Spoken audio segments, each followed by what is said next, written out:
আমের শহর রাজশাহী এবং আমি এখন অবস্থান করছি রাজশাহী জেলার পুঠিয়া থানার বিড়ালদহ গ্রামে। এবং আমাদের বর্তমানে রাজশাহী জেলাতে সবথেকে বেশি গরম পড়ছে বৈশ্বিক উষ্ণায়নের কারণে। এবং এই বৈশ্বিক উষ্ণায়নটা হয় বৃক্ষ নিধনের ফলে। এই বৈশ্বিক উষ্ণায়ন থেকে বাঁচার একটাই উপায়, সেটা বেশি বেশি করে গাছ লাগানো বা বৃক্ষরোপণ করা। আজকে আমি আপনাদেরকে দেখাবো এই যে সুন্দর সুন্দর আমের গাছগুলা, এগুলা চিয়াংমাই জাতের আম। আমাদের রাজশাহীতে এত পরিমাণে খরা হচ্ছে যে আমাদের এলাকার কোনো টিউবওয়েলে এখন আর পানি ওঠে না। বর্তমানে আমাদের এলাকার যেসব বাড়িতে জল মোটর আছে সেই সব বাড়িতেই শুধু পানি আছে। তা বাদে অন্য কোনো জায়গাতে পানি নাই, কোনো টিউবওয়েলে। আমাদের পুরো এলাকার কোনো টিউবওয়েলে এখন আর পানি ওঠে না। এটার কারণ কি? এটার কারণ বেশি বেশি করে এখন নগরায়ন হচ্ছে, বৃক্ষ নিধন হচ্ছে, গাছ কাটা করছে। তো এই খরা থেকে বাঁচতে হলে আমাদের বেশি বেশি করে বৃক্ষরোপণ করতে হবে। সরকারি বিভিন্ন প্রকল্পে এখন অনেক বেশি গাছ লাগানোর একটা হাইপ তৈরি হয়েছে। সবাই লোক দেখানোর জন্য হয়তো গাছ লাগাচ্ছে। সবাই লাগাচ্ছে কি ইউক্যালিপটাস গাছ, যে গাছটার উপকারী দিকের থেকে ক্ষতিকর দিক অনেক বেশি। আপনারা ইউক্যালিপটাস গাছ না লাগিয়ে এসব ফলজ গাছ লাগান। আর সরকারিভাবে যেই লক্ষ লক্ষ গাছ রোপণ করছে এটার প্রয়োজন নাই। আপনারা প্রত্যেকের বাড়িতে পরিত্যক্ত জায়গাতে 5টি করে অন্তত গাছ লাগান। একটা মানুষ সারা জীবনে যতটুকু অক্সিজেন গ্রহণ করে তা মাত্র 8টি গাছেই সেই পরিমাণ অক্সিজেন উৎপাদন করতে পারে, বা 8টি গাছ সেই পরিমাণ অক্সিজেন প্রোডাকশন করতে পারে। সেহেতু আপনার বাসা বাড়ির ছাদে অথবা আঙিনায় বা উঠানে আপনারা কমপক্ষে হলেও 5টি করে গাছ লাগান।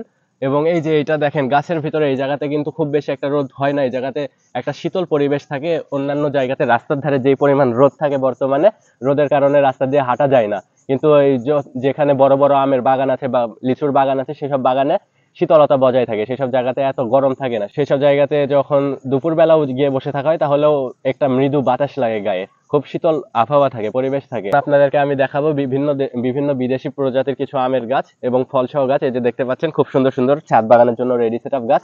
এই গাছগুলা ফলসহ এমন ভাবে বিক্রি করা হবে। এগুলা দেখতে পাচ্ছেন, এগুলা চিয়াংমাই জাতের আম। এই যে এটা ব্যানানা জাতের আম। এবং গাছগুলো দেখেন, খুবই ছোট ছোট গাছ। খুবই ছোট গাছে প্রচুর পরিমাণে আম ধরেছে, খুবই ঝোপালো হয়ে আছে গাছগুলা। এবং এগুলা কিন্তু পর্যাপ্ত পরিমাণে জৈব সার এবং খাদ্য দিয়ে গাছগুলা রোপণ করা হয়েছে, সেই কারণে এত সুন্দর সুন্দর করে আম ধরে আছে। আর এখন দেখতে পাচ্ছেন, এটি থাই কাটিমন। এটি একটি 12 মাসি জাত। এটি বছরে 3বারের বেশি ফল দেয়, অনেক সময় 5বারও ফল দেয় এই একটা গাছে। এবং গাছটা দেখেন জিও ব্যাগে বসানো আছে, খুব সুন্দর ঝোপালো আছে। এবং আমের সাইজ গুলো দেখেন, এটা কাঁচা থাকতেও মিষ্টি এবং পাকলেও মিষ্টি। 12 মাসি জাতের ভিতরে এটা সব থেকে ভালো জাত হিসেবে আমার মনে হয়। আর এদিকে দেখেন, একটা থোকাতে 3টা আম ধরে আছে এবং দেখতে কতটা সুন্দর লাগছে। এটা একবারে মাটির সাথে ঠেকে আছে। এটা শুয়ে থেকেও আমগুলো খাওয়া যাবে এমন একটা অবস্থা। 3টা আম। এটা চিয়াংমাই জাতের আম। এটা রঙিন আম। রঙিন আমের ভিতরে খুবই সুমিষ্ট এবং খুবই সুস্বাদু একটি আম এই চিয়াংমাই। এবং এটি হয় অনেক বড় বড়, 700 থেকে 800 গ্রাম পর্যন্ত ওজন হয়ে থাকে। আর এখন দেখতে পাচ্ছেন চায়না থ্রি লিচু, এগুলো আছে হাফ বস্তাতে। এবং এই গাছগুলো অনেক বড় বড়, প্রায় আমার থেকেও বড়, 6 ফিট সাইজ হবে এই গাছগুলার। এবং প্রত্যেকটা গাছেই ফল আছে। এমন ফল সহ লিচুর গাছ কিনতে পারবেন আমাদের কাছে। এবং গাছগুলা দেখেন, গোড়াগুলাও মোটা। এই যে গোড়া মোটা। এবং এগুলা কিন্তু গাছগুলা মরবে না। এগুলা আছে প্রায় 20 লিটার মাটিতে, বা 20 লিটার মাটির যে বালতি থাকে সেই পরিমাণ মাটি আছে এখানে, একটা হাফ বস্তাতে আছে। এই গাছগুলা খুবই সুন্দর। এবং এই লিচুর খাদ্য অংশ হয় অনেক বেশি, আটি হয় বা বীজ হয় খুবই ছোট। এটাকে সেই কারণে অনেকে সিডলেসও বলে থাকেন। এবং দেখেন, প্রত্যেকটা গাছেই লিচু ধরে আছে। দেখেন কত সুন্দর সুন্দর লিচু ধরে আছে। এই বছরে আপনারা এগুলো লাগিয়ে লিচু খেতে পারবেন। এগুলো চাইলে জমিতেও লাগাতে পারবেন, আবার ছাদেও লাগাতে পারবেন। আর এখন দেখতে পাচ্ছেন বোম্বাই লিচু ফলসহ। এবং এই গাছগুলো খুব সুন্দর ঝোপালো আছে, অনেক বড় বড় গাছ আছে। একটা যদি আমি সাইডে সরিয়ে দেখাই তাহলে দেখতে পারবেন। এই যে দেখেন, খুব সুন্দর ঝোপালো এবং ফলসহ লিচু।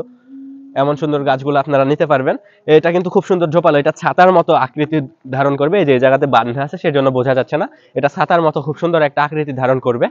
আসলে আমাদের কাছে চিয়াংমাই জাতের আমটাই সব থেকে বেশি আছে। এগুলো আসলে যারা জমিতে রোপণ করবেন, জিও ব্যাগ ছাড়া নিবেন, তাদের জন্য এগুলো আছে বড় হাড়িতে।